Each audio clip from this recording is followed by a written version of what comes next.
지난번 그 WHO 메르스 합동평가단이 오셔서 일주일 활동하셨지 않습니까? 네. 그래서 6월 13일 날 이제 발표를 했는데요. 그래서 6월 13일 날 그 어쨌든 초동 대처가 미흡했다고 하는 그 지적이 있었고, 그렇지만 지금 그 노력이 상당히 강화됐고 올바른 조치를 취하고 있다.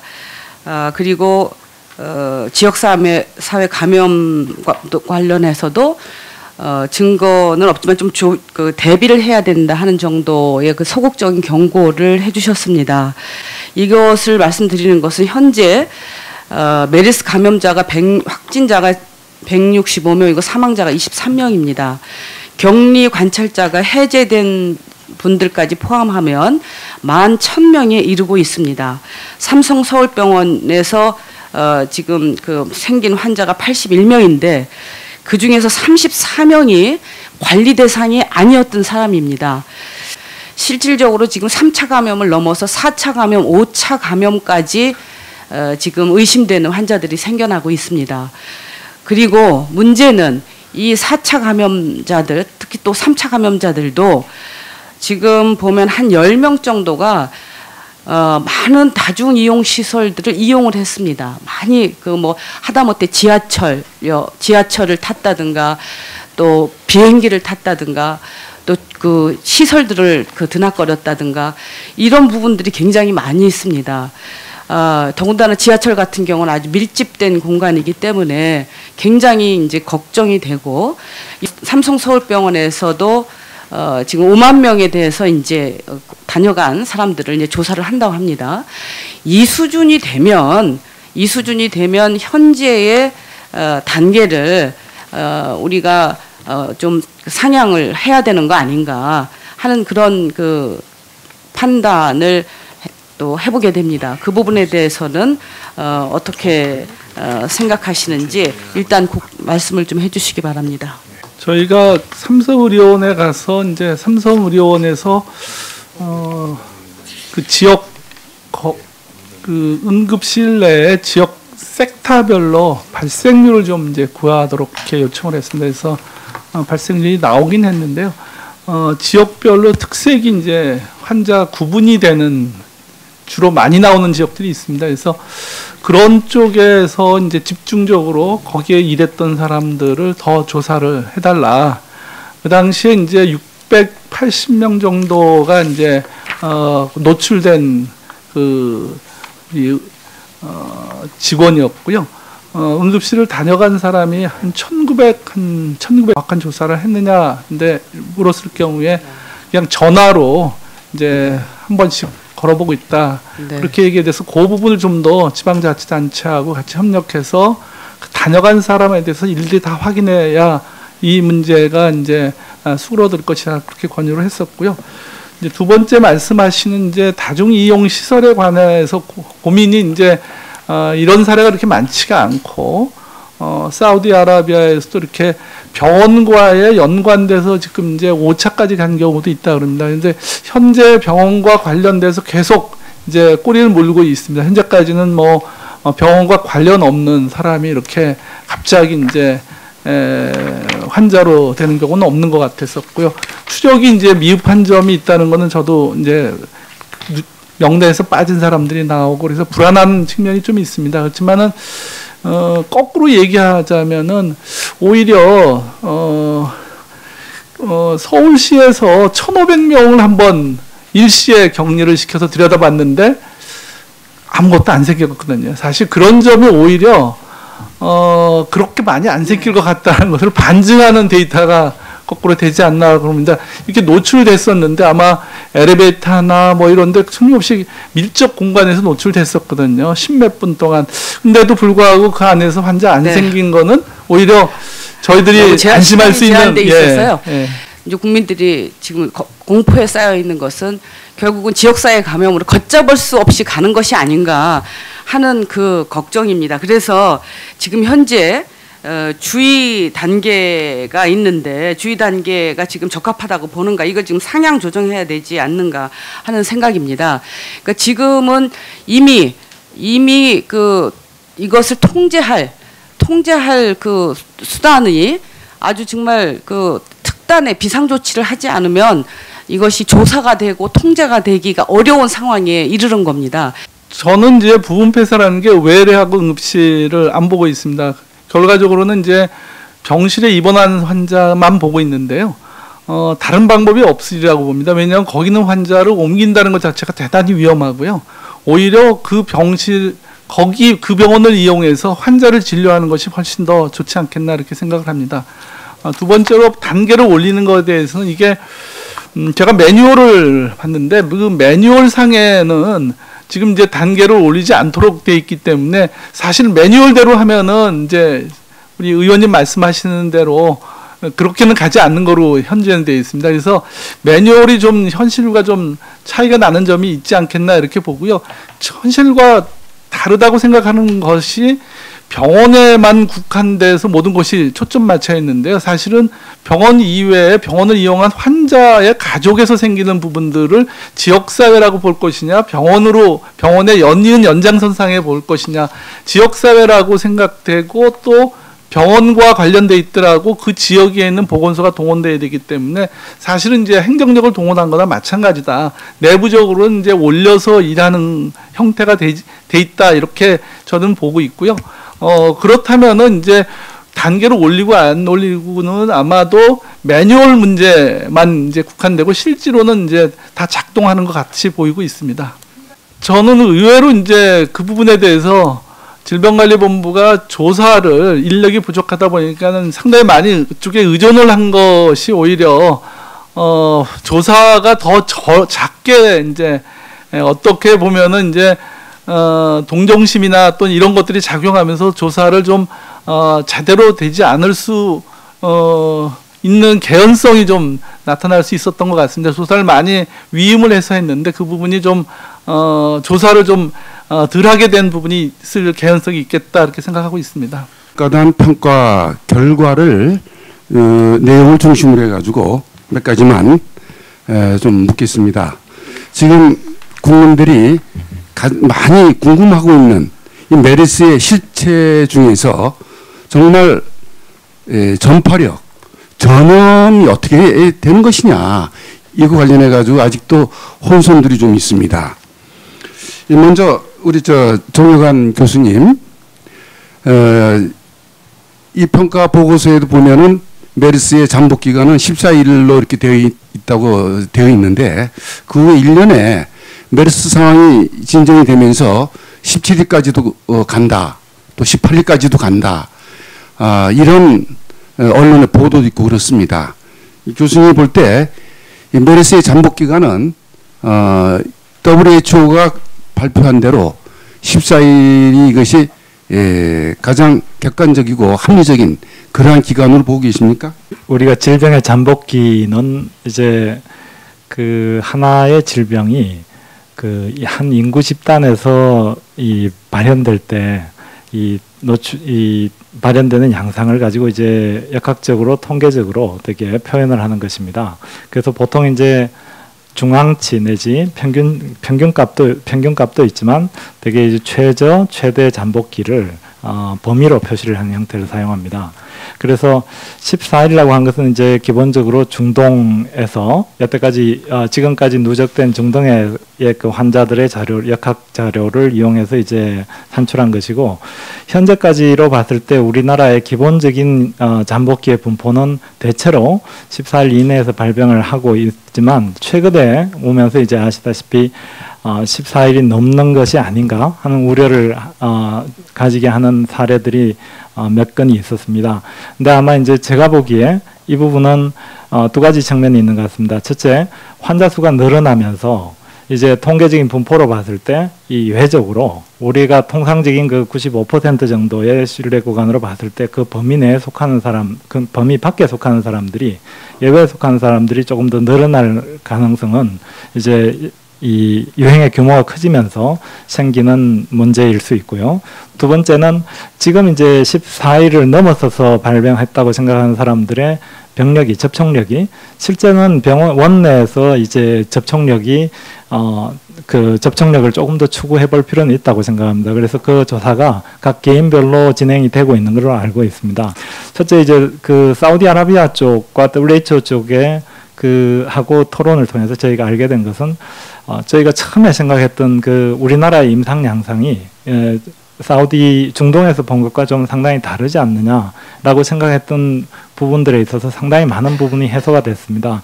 그래서 1차적으로 이 질병의 바이러스 자체나 혹은 질병의 임상적 역학적 양상이 근본적으로 크게 다르지 않다는 점에 대해서 확인을 할 수 있었고요. 두 번째로 이제 의원님들께서나 국민들께서 굉장히 우려하시는 지역사회 유행에 대한 부분들이 역시 그 중동에서도 굉장히 많이 있었습니다만은 아마도 이제 병원의 정폭 과정을 거치지 않는 지역사회에서의 자체 유행의 그 잠재력은 상당히 떨어진다는 점을 확인을 했었고요. 그래서 특히 이제 어린이들의 경우에는 사우디아라비아의 경우는 전체 환자의 약 1 내지 2% 정도가 어린이 환자였는데 이 대부분이 무증상 환자였고 또 이제 학교를 통해서 전파가 됐다고 확인할 수 있는 경우는 없었기 때문에 사우디의 경우에는 한 번도 그 휴교를 한 적이 없었다는 이야기를 그쪽에서 확실하게 이야기를 하셨습니다. 알겠습니다. 네. WHO하고 합동조사를 하는 과정에서 우리 언론을 통해서 봤습니다만은 비상사태를 선포할 가능성이 있지 않았습니까? 그런 우려가 있다 이런 우려가 있었는데 이게 선포가 되지 않은 것은 참 잘된 일이라고 생각합니다.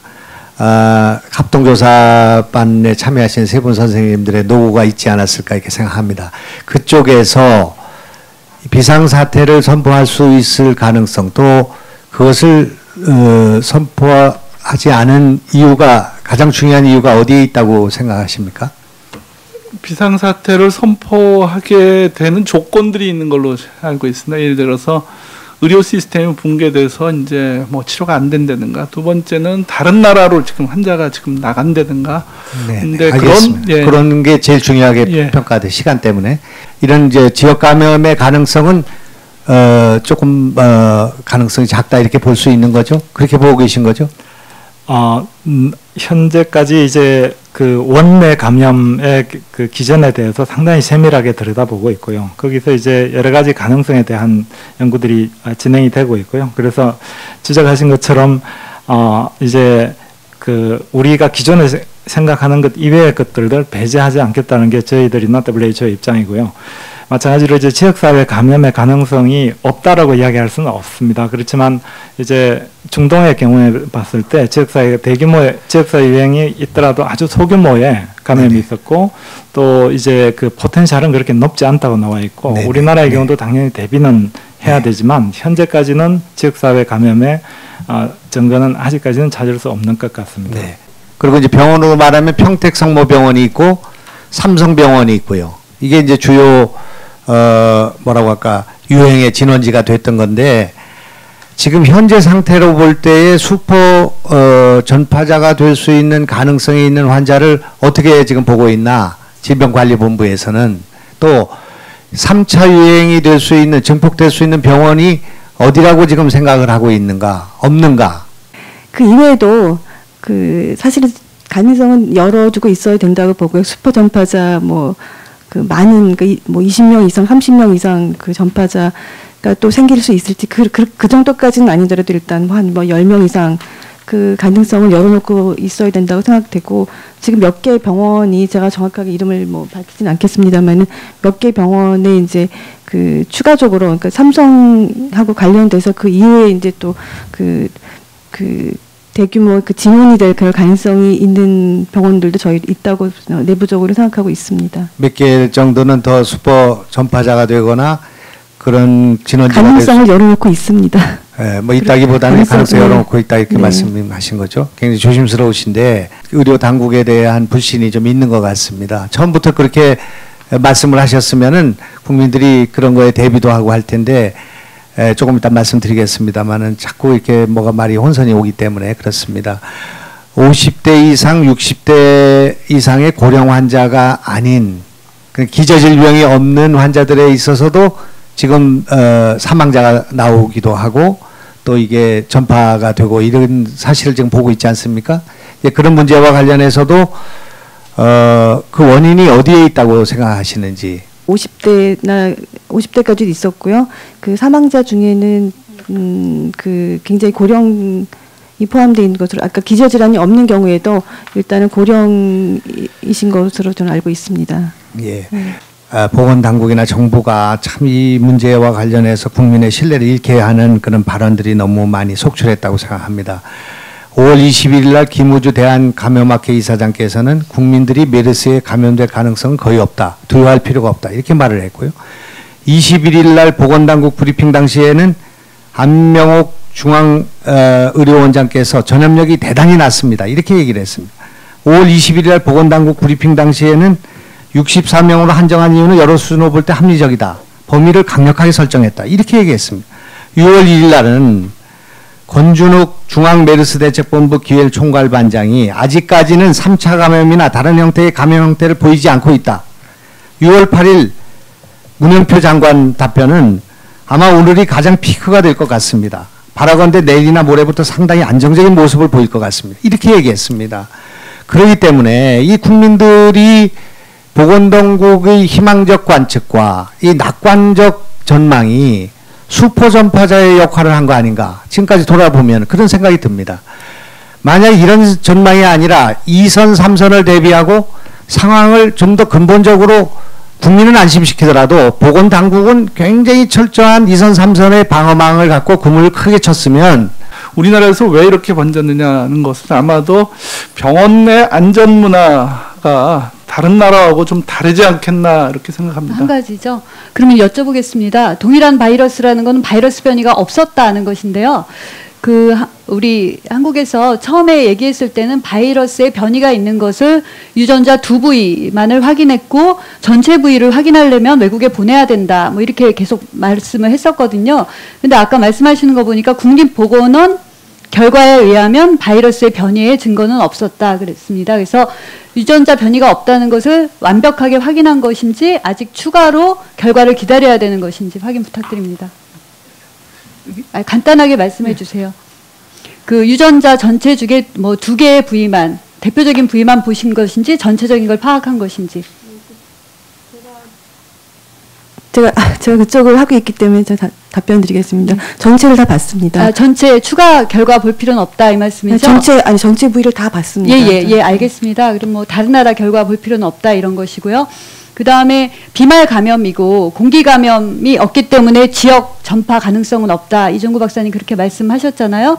근데 에어로졸 감염 가능성을 물어보니까 에어로졸 감염은 특수한 경우 기도 삭간이나 아니면 뭐 산소 마스크 사용 시 있을 수 있다. 이렇게 얘기를 하셨거든요. 사스 같은 경우 그랬다. 그러면 의료기관 내에서 그 기도 삭간이나 아니면 뭐 공기산소 마스크 이런 거는 중환자실 내에 상존할 수 있는 상황이잖아요.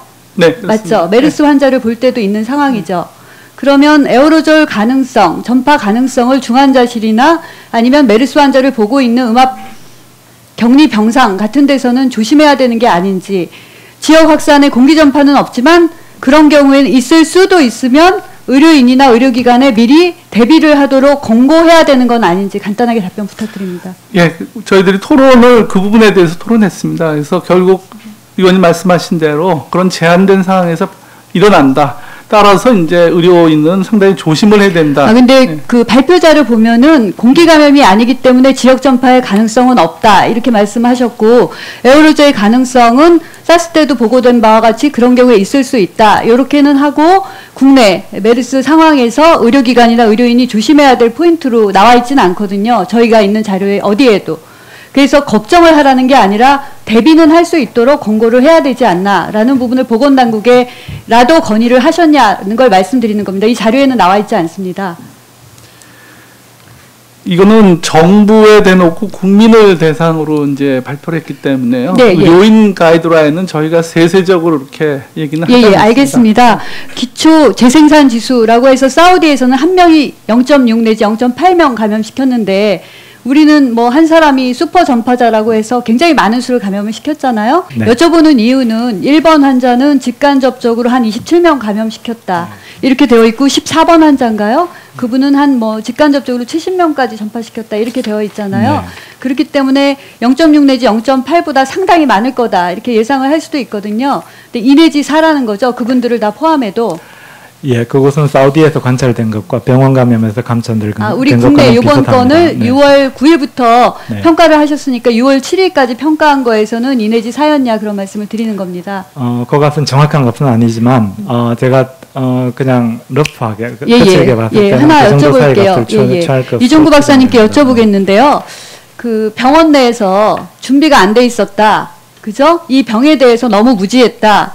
메르스 발현은 예상하지 못한 일이었으며 대부분의 의료진이 질병에 익숙하지 않았다. 근데 저는 이거를 국민이나 의료인에게 할 얘기는 아니라고 생각하거든요. 그 WHO에서 국가 간에 어떤 권고를 하려면 정부 당국에서 국민이나 의료기관에 잘 알렸는지 그거를 검토한 이후에 의료기관이나 국민에게 얘기해야 되지 않나요? 국가 간 평가를 하려면 예를 들면 메르스가 발생한 지는 3년 WHO 직접적으로 자료에 나타난 거는 매뉴얼 하나 만들고 그 다음에 확진검사 세팅하고 국내 및 국제심포지움 학자들이랑 한번 하고 그 다음에 의협이나 병협이나 의료기관 안내나 대국민 안내, 공항 안내 이런 거 한 적 없는 걸로 파악했습니다. 제가 자료에 의하면. 그러면 국가에 그런 부분에 대한 지적을 했어야 되지 않나 싶은데 그런 상황을 확인을 하셨었는지 여쭤보고 싶습니다. 예, 저희들이 논의를 다 했었습니다. 그런 상황에 대해서 국민한테 얼마나 이제 의료인 교육이나 이런 것들이 얼마나 잘 진행됐는지를 확인을 해봤다. 그래서 말씀드리는 게 논의가 중요한 게 아니라 결과에 나와 있어야 메시지가 된다고 생각을 해서 말씀드리는 거죠. 일반 의료기관이나 국민이 WHO가 어떻게 권고했다는 걸 굉장히 전문적인 얘기를 일반적인 상황에서는 별로 알 필요가 없습니다. WHO에서 닥터 쇼핑에 대해서 우려를 표명을 했죠.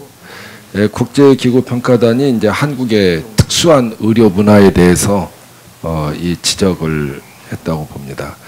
그런데 앞으로 이렇게 메르스와 같은 신종 감염병이 생기면은 지금과 같이 이제 의료 전달 체계를 유지하면서 개별 병원을 지정해서 국민들이 그 병원으로 가주십시오 하고 호소하는 게 좋을 것인지 아니면 강력한 권한을 발동해서 국민들한테 강제적으로 하게 하는 것이 좋은 건지 두 가지 중에 어떤 것이 좋다고 판단됩니까? 1번 답이 훨씬 더 예. 바람직스럽다고 그러면 지금과 생각합니다. 같은 제도가 좋다. 우리 정 교수님은요? 아마 근본적으로는 힘들겠지만 보완책은 당연히 필요합니다. 아니 그래 어떤 게 좋은가? 강제성을 떼는 게 좋습니까? 지금과 같은 게 좋습니까? 아마 강제성을 띠기 위해서는 적절한 투자와 알겠습니다. 지금 WHO 평가단은 한국 정부의 대응 노력은 높은 수준에 와 있다라고 긍정적인 평가를 했어요. 이것은 이제 어떤 과학적인 근거에 의해서 한국 정부의 조치가 완벽하다고 평가한 것입니까? 아니면 일국의 사례 또는 과거 국내 다른 전염병 사례 사스와 신종 플루 때와 비교했을 때 한국 정부의 조치가 적절하게 잘 이루어졌다고 보십니까? 센터장님. 잘 이루어졌다고 보십니까? 아닙니까? 단답형입니다. 그 WHO 쪽에서 얘기한 거가 맞냐 틀리냐 그건 아니 잘 이루어졌다고 생각하냐고 이제 본인의 생각을 묻는 거예요. 잘 이루어지지 않았다고 생각합니다. 잘 이루어졌죠. 우리 정 교수님은요? 잘 이루어졌다고 생각합니까? 아니라고 생각합니까? 잠깐만요. 초기에는 잘 이루어지지 않았고요. 그러면 며칠까지는 잘 이루어졌다고 생각하십니까? 날짜로. 20일 날 확진했는데 며칠까지 잘 이루어지고 초기는 며칠까지를 의미합니까? 조기에 한 일주일 정도는 잘 이루어지지 않았고요. 그 이후에 잘 이루어진 것보다 그러면 27일까지는 노력은 했다고 생각합니다. 27일까지는 27일부터는 잘 이루어졌다 이렇게 보십니까? 일주일이면은 20일부터니까 26일까지입니다. 자, 우리 정 교수님 어떻게 판단하십니까? 예, 초기가 언제까지라고 생각하십니까? 제가 보기에는 아마 이제 그 병원명을 공개한 시점을 전후로 해서 그러면 며칠까지라고 생각하십니까? 우리 6월 초. 6월 초. 이렇게 차이가 나요. 이종구 박사님은 초기가 어디까지라고 생각하십니까? 다른 나라하고 비교했을 정도의 평가 기준이 문제인데요. 전반적으로 우리나라 수준은 지금 수준이다 이런 얘기입니다. 초기의 날짜를 묻는 겁니다. 지금 한국 측 현장으로 참여하셨지 않습니까? 그럼 초기라고 하면 초기의 정의가 어디까지입니까? 그러니까 제가 말씀드리는 것은 전반적인 수준은 아니 전반적인 수치를 묻는 게 아니라 초기는 대응을 못해도 초기가 언젠가 있다 끝날 때까지 답변해 주시기 바랍니다. 자, 다음에는 메르스가 언제 종식될 걸로 예측됩니까? 우리 정혜관 교수님, 언제 종식될 것 같습니까? 어떤 언론에서는 뭐 이 비가 와야지 이 종식이 될 거다, 뭐 이런. 아마 기후적인 요인은 이 경우에 크게 작용하지 않을 걸로 보고요. 중동의 경우에는 봄에 낙타에서 새로 걸린 사람들이 들어오기 때문에 이제 계절성을 가지고요. 한국의 경우에는 병원 감염의 고리를 끊어주는 것이 중요하고요. 유감스럽게도 병원 감염의 고리가 아직 끊어지지 않았습니다. 그래서 병원 감염의 고리를 성공적으로 끊고 병원에서 더 이상 감염이 일어나지 않는 것이 전반적인 유행의 종식인데, 아마도 뭐 아주 짧게 봤을 때는 6월 중에 종식되는 것은 아마도 힘들지 않겠느냐. 그리고 7월 중에 아마 7월까지 해서 종식되면 대단히 성공적인 것이라고 생각을 합니다. 지금 개인적인 의견입니다. 날짜를 지정하지 않았던 이유 중에 하나는 산발적으로 생겨나는 것이 확인되지 않는 이상에는 전망하기 사실 어렵다는 겁니다. 적어도 수주는 걸릴 거라고 평가단도 같이 이렇게 생각하고 있습니다. 그러니까 그 앞에 전제 조건이 지금 산발적으로 일어나는 것이 멈추고 난 다음에 수주입니다. 그러니까는 산발적인 것이 멈추지 않으면은 계속 늘어나는 거죠. 그거를 제가 언제까지라고 말씀드리기는, 저는 정부 쪽에서 나왔기 때문에 특히나 굉장히 조심스러워서 말씀드리기가 굉장히 힘듭니다. 예. 예, 그렇지만 지금 굉장히 상황이 시시각각으로 변하고요. 그것을 지금 정확하게 말씀드리기는 어렵습니다.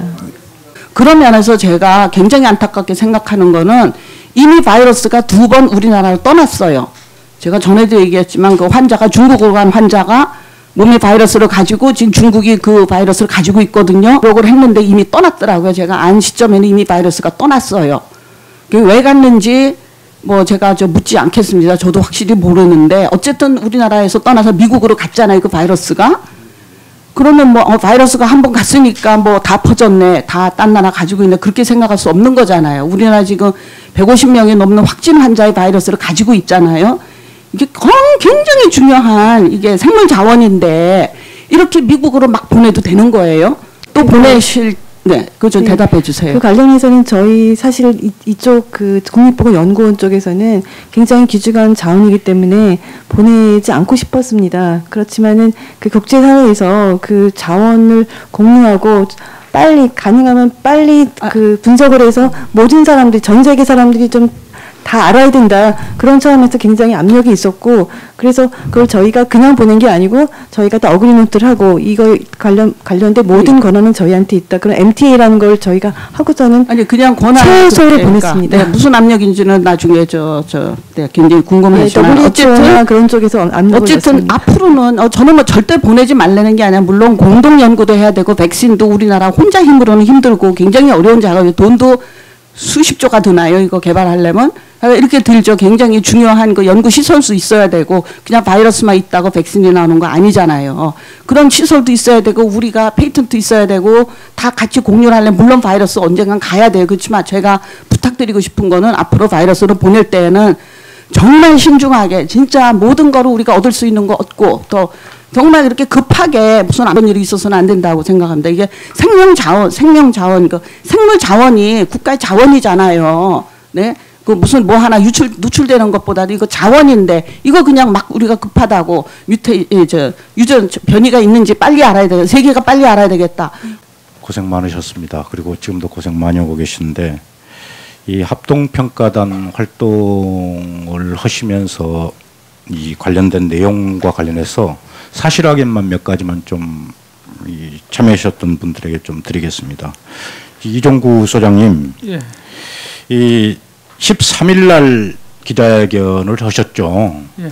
그랬을 때 후쿠다 게이지 사무차장께서 서울 삼성병원 의료진들로부터 우리에게 병원에서의 상황에 대해서 굉장히 상세한 정보를 제공했다. 기자회견에서 그렇게 말씀을 하셨거든요. 그래서 그와 관련해서 몇 가지만 좀 확인을 좀 해야 되겠습니다. 첫 번째, 그러니까 우리가 이야기하는 뭐 익명으로 이야기해서 그렇습니다만 일본 환자가 발생했던 이유, 그 이후에 이 삼성병원이 병원 내 의료진이나 환자들에게 메르스와 관련된 발병 사실을 통보했는지의 여부도 조사단에서 확인을 하셨습니까? 그 사실은 확인은 못했지만 못했습니까? 간접적으로는 제가 사실을 확인 안 했다. 예를 들어서 직원들한테 통보를 안 했다는 것은 이제 간접적으로 들었습니다. 그 다음에 그러면은 35번 환자, 의사 환자죠. 이 환자의 발생 이후에는 역시 했습니까? 그 이후에 이제 병원 내 통보를 했느냐? 예, 의료진들에게.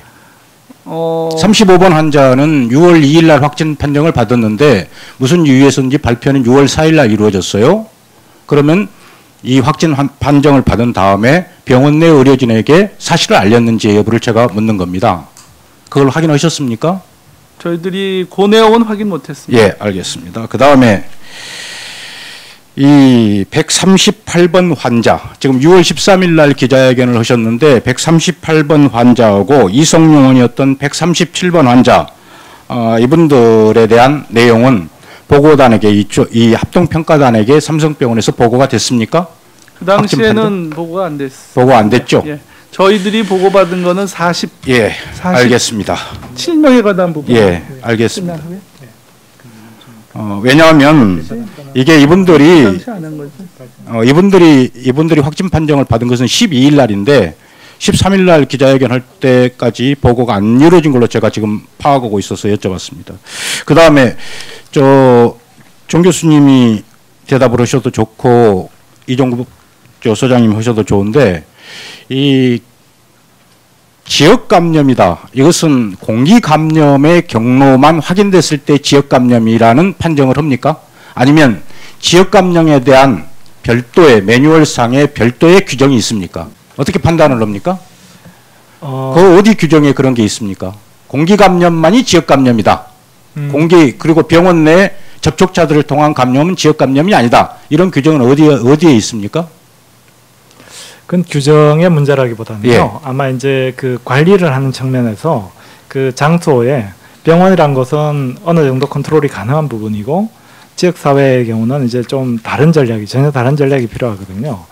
그 지역사회 감염이 공기 감염 이외의 감염도 있을 수 있습니다. 콜레라라든지 이런 것들은 아시다시피 소화기 감염이거든요. 죄송합니다. 간단하게 좀. 네. 그렇기 때문에 이제 그렇지만 이 질환에 관해서 우리가 현재까지 알고 있는 세계적으로 또 알고 있는 사실은 아마도 이제 지역 감염이 일어난다면 이 질환은 공기 감염의 형태가 주된 감염이 될 가능성이 알겠습니다. 높다는 것입니다. 예. 이 보건복지부에서는 의료기관 인증평가 아시죠?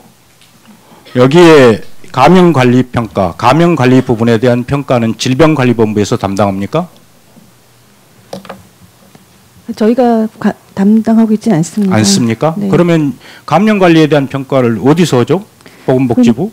그럼 따로 저희 왜냐하면은 2014년에 제가 보건복지부에서 한 이 의료기관 인증평가 이 항목을 이 감염 관리 부분에 대한 평가 항목들을 13개를 받아서 봤어요. 근데 거기에 제가 왜 이종구 소장님한테랑 물어봤냐면은 거기에 감염관리체계 항목 7개와 부서별 감염관리 항목 9개가 나와 있는데 감염관리 성과 관련해서 직원에게 공유한다는 항목이 평가 항목으로 들어가 있어요. 그러면은 직원들에게 5월 20일 날 확진 판정이 삼성서울병원에서 이루어졌고 그렇다면은 그와 관련된 사항에 대해서는 병원 내 의료진에게는 신속하게 정보를 공유하는 것이 이 체제상의 평가의 항목인데 삼성병원은 최고의 점수를 받았어요. 그래서 제가 여쭤봤던 겁니다. 그리고 이 평가 항목에 나중에 좀 이 개선을 하시라고 참고로 하시라고 말씀을 드리는데요. 감염관리 부분 평가 항목에서 특히 부서별 감염관리 항목에서 지금 이 슈퍼 감염의 진원지가 사실은 삼성서울병원의 응급실이라고 지금 이야기가 되고 있지 않습니까? 그런데 부서별 감염 관리 평가 항목 9개 중에 다른 데는 다 있는데 응급실이 없어요. 특히 감염병과 관련해서 무슨 초기 증상이 있다, 뭐 이래로 올 수도 있습니다만은 좀 악화되거나 해서 올 수 있는 가장 많이 찾는 곳이 응급실인데 응급실에 대한 평가 항목이 없다는 것은 이거 놀라운 사실 아니겠어요? 그 다음에 5월 20일 날 질병관리본부에서 안전한국 훈련 하시면서 이 메르스 대응 훈련 하셨죠? 예? 했죠? 네. 예. 그 당시 상황에서 지금과 같은 상황이라면 단계가 어디에 해당된다고 보십니까?